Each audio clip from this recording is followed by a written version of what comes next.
I'm Danny Grimes,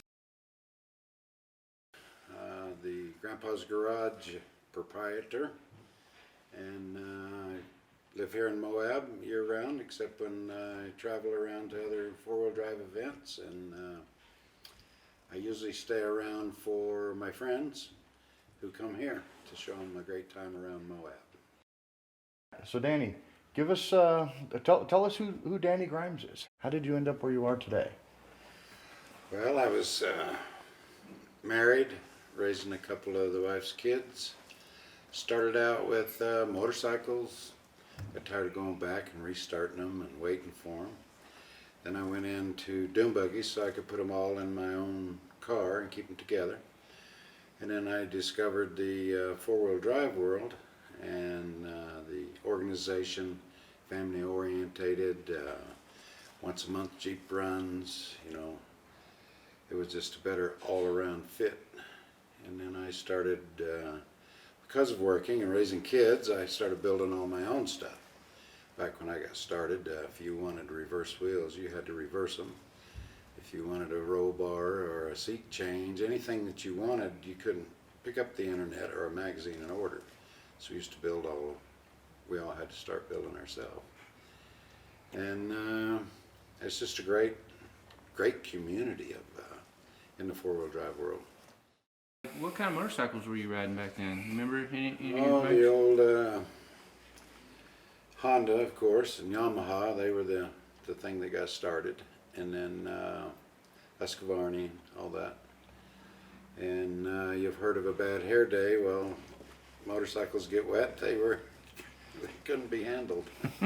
So, but just the old stuff back in the late 60s, early 70s. That's when I got started into it. And where were you at this time?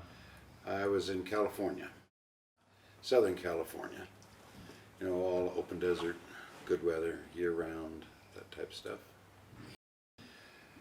My first four-wheel drive got into was a 1958 half-ton four-wheel drive Ford pickup. Soon discovered real fast that that wasn't the right four-wheel drive to have. The first Jeep I had was a little flat fender, and I built it, painted it, done all of it myself. And then as it's still ongoing now, I get them done, and people want them more than I do. So I collect and start over again. When did you move out to Moab? I'm working on my 9th year. I've been coming here whaling since 1985, and soon to be 9 years ago I left California and just came up here. When I came through here, I was on my way from my parents' house down Farmington, New Mexico, headed to Nevada because they don't state income tax retirement. And I had a lady with me, and we were coming through here, and she was, oh, ooh, ah, and I said, yeah, I've been up there, that's the Rim, there's this, there's Hills Revenge, that. We'll be back. And I come every year, we'll be back. The last time I made that statement, I was going across the bridge, and the light come on. Why come back? I just flipped a UE, the first real estate, and bought, and here I am. Every year during the Moab Easter Jeep Safari, this seems to be quite the hangout. This is the spot where everybody, at least within the industry, and then certainly some enthusiasts, come to hang out. What is the significance of this place? Why are all the manufacturers and the people, why do they gravitate towards Grandpa's Garage? Well, I'm older than dirt, and I know these people personally. And the Grandpa's Garage party time during Moab is not about Danny Grimes. It's about the manufacturer's customers to put a face with a name that they've been shipping product to for years. And actually the manufacturers are the ones who have built Grandpa's Garage and the community that knows about it. And all the banners that are in the garage are all signed personally by the owners. And it's more like they bring more to me than I do to them. Well, my philosophy or business direction or whatever you want to call it is I have been there, done that. I have been out of town on a vacation, had my vehicle break, and watched somebody that I'm paying $100 or more an hour fix it when I'm going, man, if I just had the tool in my garage, or if I had my welder, I could do better, or I just don't have the money, it's going to ruin my vacation. So I would like them to have that opportunity and a place to let them do it themselves. And the greatest thing too, I get to see all the new products, all the latest greatest, and just see the way other people do things and look at their vehicle, see what they're trying to accomplish, see all the trick things that they have done, let them brag a little bit about their vehicle. And somebody that works in here, for the first time I've made more friends. Through the process that we're doing now, and Rick Russell and other TV shows and other people, and the events that I go to, I always promote it, I always give them a card. I can be from California to Colorado, Tennessee, all back, just everywhere. And they all either have heard of me or have been here. And usually when I'm talking to one person, there's 10 or 15 around, standing around, and they hear me say that. I give them a card.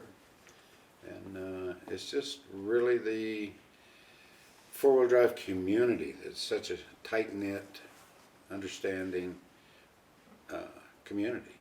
Well, if you are lucky enough to vacation or come four-wheeling, if you can get to Moab, Utah, I don't have internet, I don't have any of the computer stuff like that. I'm retired, and I would rather meet you face to face. You can ask any auto parts store, four-wheel drive shop, just about anybody in town can tell you.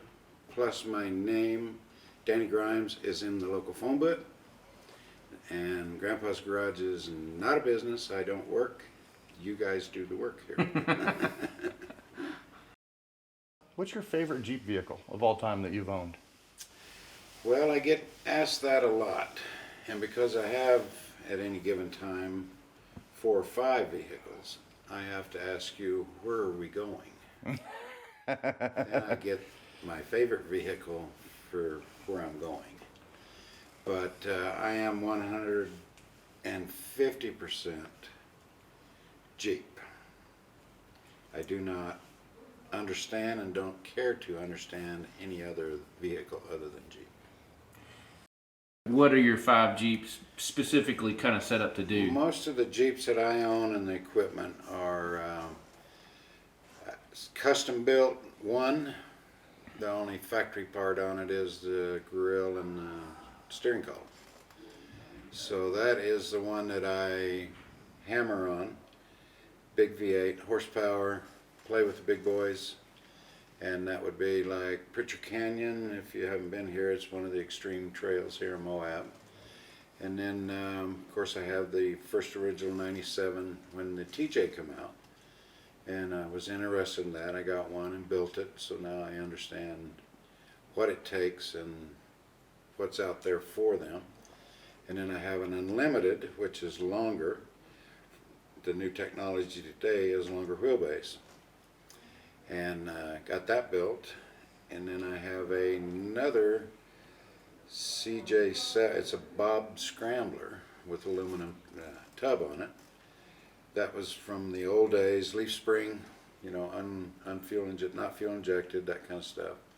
And then just here recently I have a JK. Now that's a whole different ball game, new technology, all computer, which I don't understand, but the more I use it, the more I'm impressed. I discovered with the locals here, I've been here coming since '85, and I have been driving right past some of the coolest stuff for all those years. And the people know where it is. I drive right past it and they say, stop. let's go around the corner here and look down. I mean, it's the length of my Jeep is history and the Indian stuff. And I just zoomed by it for 15, 20 years, you know, never took the time. And then, of course, once you show interest, then they start telling you. And it's kind of fun to go, okay, this guy said go up here 9 miles, turn left, look for the big rock on the blah, blah, blah, and it's an adventure. You get to go look for something. What's your favorite? Most impressive is probably down by Thompson, those Indian hieroglyphics that are like 16 feet tall, 5 foot wide, all red. Been there for years and years. And then over where they rappel and climb on the Colorado River, going on the west side, like going up to Poison Spider Mesa and all that, where there's Indian hieroglyphics there, but at eye level there's all these little round holes about an inch around, just all along the side, and they've been man-made. And I was asked somebody, like, what the hell did you guys drill them? Why'd you drill all those? Oh, no, we didn't drill them in there. And there happened to be a local standing there, and they said, well, the Colorado River is a Indian trade route for years and years and years. And what they would do around the river, they would cut sticks, stick them in those holes, put an X at the end, and then they would hang their hides and material over for shelter. And then they would say, man, that's a big tall tent, or man, that's way up there, how'd they reach it? And I have to tell them, now, this is hundreds of years ago. This used to be the ground level of where the river was. We've washed away. And same with some of the Indian writings and stuff on there. Like, how'd they get up there to do that? No, they didn't get up there. We got down here. Well, at the time started this, I was married. My wife was a quilter, and we would travel. And in the quilting world, you go get, what do they call them, blocks or little pieces of material. Well, you can only stand in those quilt stores for so long. So I would go antiquing, or I would go to a Goodwill and just wander around and go, oh, hell, I'm going to buy a Jeep, just to tell my wife. Hey, I bought a Jeep while you were gone, and I'd watch her hold her breath. And then pretty soon I had, 10, 15, and then it just caught my fancy, and I started on with the flat fenders, and then I go get the 5s, and then all the models. And eventually it just evolved into anything Jeep I collect. I've had a lot of friends, once they see them, they bring them to me, they give them to me, I find them. And I have a guy in Albuquerque who is retired, and he makes side money on the internet. Well, when he came up, he said, okay, you're into this. You need the Jeepsters, all the models that Tonka made with certain size tires. And I go, okay. Then I got all done and thought, well, I'm done with Jeepsters, now let's move on. And he said, no, then you got to have the ones with the colored interior.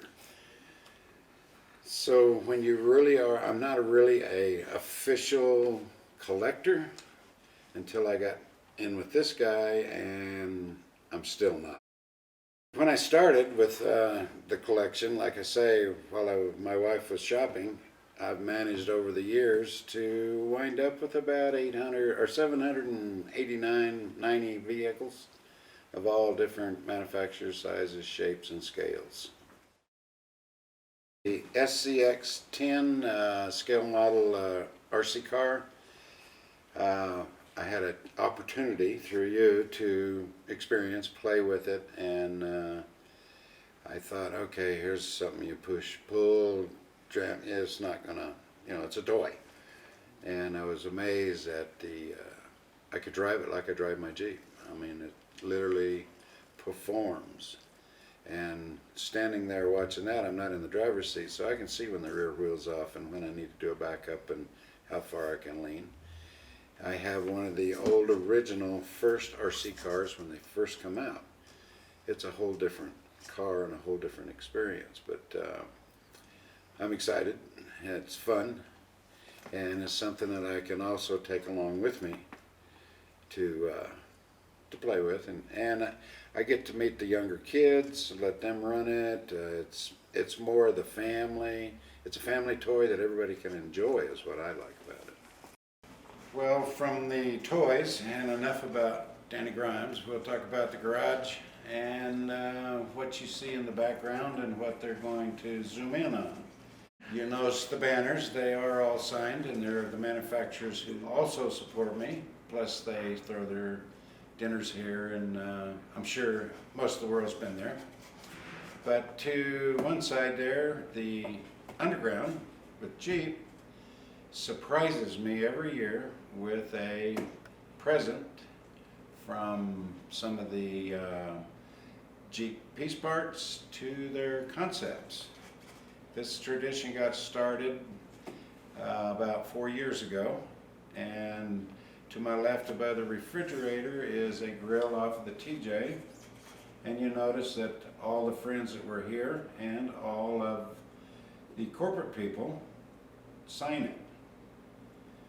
And then the next year they came to the concept Jeep behind me, the silver.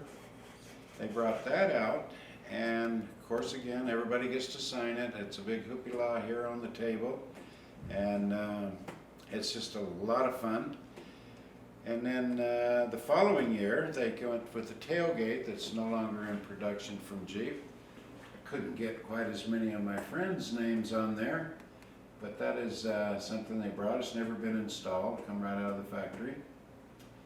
The following year, the cab forward, up behind me on my right there, they brought that.